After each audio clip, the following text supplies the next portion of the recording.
Guys, I have to tell you about my favorite band. They're called 1023 Megabytes, and they're so good, but they haven't had any gigs yet. Ba-dum.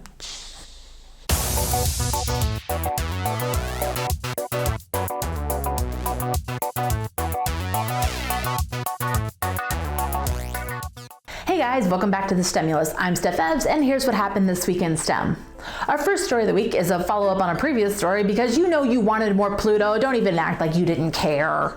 Now, while the New Horizons team has only downloaded 5% of the data from the spacecraft, we're still learning more and more awesome things about the Pluto system every day. In last week's episode of TWISTEM, which you can check out by clicking this annotation right here, we got our first close-up look at Pluto's geography and at its atmosphere. In a press conference this week, the New Horizons team discussed even more awesome discoveries, including ice that flows and our first look at Pluto's weather. Last week, we got our first look at Pluto's icy plains, informally dubbed Sputnik Planum. This region is the size of Texas and resides in the western part of the heart-shaped region that we call Tombaugh Regio. On Friday, researchers announced that they believe that Sputnik Planum has ices flowing across its surface, much in the same way that glaciers move around here on Earth. However, there is one big difference. While the glaciers here on Earth are made of good old H2O, the glaciers on Pluto are made of nitrogen, carbon monoxide, and methane. These icy masses aren't exclusive to Sputnik Planum. They can also be found in the new and informally named Cthulhu Regio, which is awesome, and near the Hilary and Norgay Montes, which are named after the first two guys that summited Mount Everest. The ice flows appear to be seasonal, flowing from the warmest region near the equator towards the poles. It's important to note that while I say warmest, it's all relative. The average surface temperature runs somewhere around negative 390 degrees Fahrenheit. That's cold. While the ice flows typically run from the equator towards the poles, Tombaugh Regio notably disrupts this. Researchers believe that this could be because Tombaugh Regio is actually a massive nitrogen reservoir, maybe with liquid nitrogen underneath? Who knows? We don't, but we're gonna find out, and that's awesome! So what's the big deal about ice that moves? Well, it's important because it's a sign of recent geologic activity. This is exciting because this kind of activity has only been found on planets with active surfaces, such as Mars and, wait for it, Earth! Gasp! Giant nitrogen ice cubes aside, we also got our first look at Pluto's weather this week. After passing beyond the dwarf planet, the LORRI instrument on board New Horizons took this image of Pluto. In my personal opinion, we should use this image for the logo for the Heroes reboot show. Please don't suck. Please! I can't handle that kind of disappointment again. In the image, you can see the sunlight passing around the planet, revealing a haze that reaches as high as 80 miles in altitude. This is shocking because researchers had predicted that it was too warm to have any hazes above 20 miles in altitude. So what's the big deal about the haze? Well, it plays a crucial role in Pluto's weather. The haze forms when the sun's ultraviolet light causes methane gas particles to break down, which in turn causes a buildup of complex hydrocarbons such as acetylene and ethylene. These hydrocarbons clump together and then condense into ice particles, forming the hazes that we see.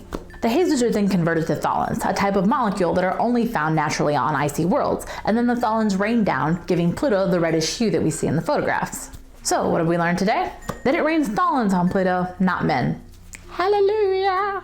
Because that would be like dangerous. Has nobody else seen like the physical flaw with that song? It sounds awful, terrifying even. I don't know, that's my thought on the matter. Our next story of the week deals with a planet that's even further away than Pluto, about 1,400 light years from Earth to be exact. This week, researchers from NASA and the SETI Institute announced that the Kepler Space Telescope has discovered what may be the closest cousin to Earth that's ever been discovered. The very creatively named Kepler 452b has a mass about 5 times that of Earth, is about 60% larger, has an orbital period or year of about 385 days, and is about 1.5 billion years older than Earth. Technically, it falls into the class of planet known as the super-Earth. So what makes Kepler 452b so special? One very notable thing is its host star. Most of the planets that have been found in what's known as the Goldilocks zone have been orbiting much smaller red dwarfs. However, for Kepler 452b, this star is actually in the same class as our Sun. In fact, it's about 5% larger and about 10% brighter. When you combine the size of the host star and the orbital radius of Kepler 452b, which is about equivalent to what we have here on Earth, you get what may be a not so pretty picture of Earth's future. The planet may be entering its first stages of a runaway greenhouse effect, much like what we see here on Venus. If there are any water oceans, they're likely starting to evaporate permanently. So it's starting to sound like Earth 2.0 is a lot like Windows 8. It sounds like you're getting a better deal, but you're really not. Windows 8 is terrible. You cannot tell me otherwise. Microsoft getting all lazy and making operating systems that are supposed to be all across all platforms. It doesn't make sense if you don't have a touchscreen. Duh. You know that there's a reason there was no Windows 9. They learned. Even if Kepler 452b is rocky, the chances of life are not looking so great now. But if there was life and it had a telescope and it was looking back at Earth, it would see Earth as it was in 615 AD. All right, now that I've made you feel all microscopic and insignificant in the universe, because you are, let's talk about some tech that's even teenier and tinier. This week, an international team of researchers from Germany, Japan, and the US Naval Research Laboratory announced that they have come up with a transistor that is the size of a molecule, and this may be the hard limit on Moore's law. For those of you unfamiliar with Moore's law, it simply states that the processing power of today's technology will double every 18 to 24 months. This is typically done by doubling the size of transistors on a chip, but if you can't make the transistor any smaller, you're gonna eventually run out of room on the chip, so this may be the hard stop. So now for the important question, how small is it? The current smallest transistor that we have being developed commercially is around 7 nanometers in size. For comparison's sake, a red blood cell is around 6,000 nanometers across. Going the other way, a strand of DNA is about 2.5 nanometers across. So yeah, that's already tiny. The transistor that we're talking about is 0.167 nanometers across. That's right, there's a decimal and a zero before it. This thing is tiny, minuscule. The transistor itself is made out of a single molecule of phthalocyanine, surrounded by a ring of 12 positively charged indium atoms, all of which sits on a crystal of indium arsenide. To create the transistor, researchers used a scanning tunneling electron microscope in order to place the atoms in very precise locations and to control the flow of electrons, which is like apparently hard to do or something. So that brings us to our question of the day, which may also be stemming from the fact that I watched Ant-Man last week. If you could shrink anything down to the size of a molecule, what would it be and why? Let us know in the comment section down below.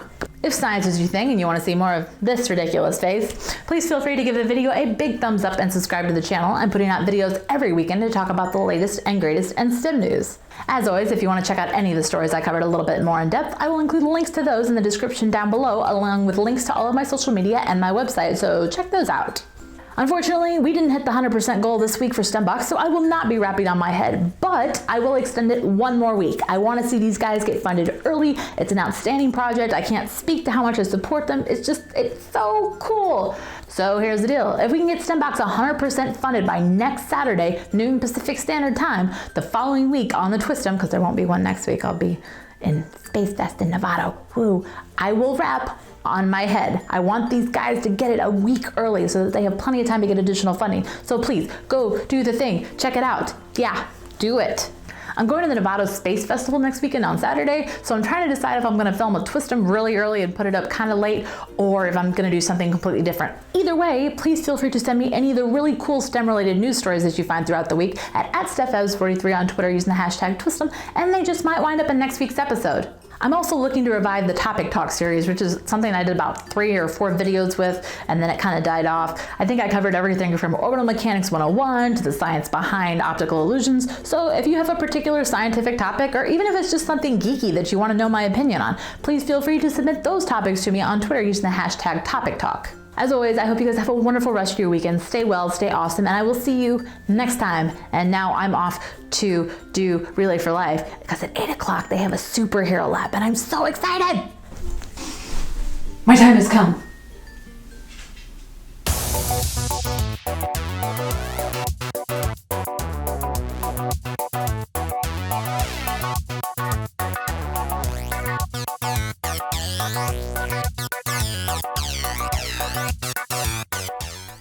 Spit everywhere.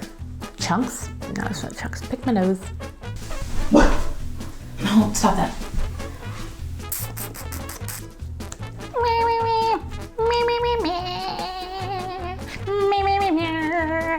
Blah, blah, blah. I did not do well on that one. No! The haze forms when the sun's ultraviolet light causes methane gas particles to break down, which in turn causes I almost said it! Acetylene. Think about it. Say it. You got this. Buildup of... what is that? I don't even know. This week, hair in my mouth, has an orbital period or year of about 385 days. And oh, I was so close and I didn't quite make it. Dang it. Mercury, say words, you know them. God, I need a tan. Homegirl's gotta get more sun. I look like I live in the Arctic rather than California. Homegirl gotta get outside more often. The transistor is made out of a single molecule of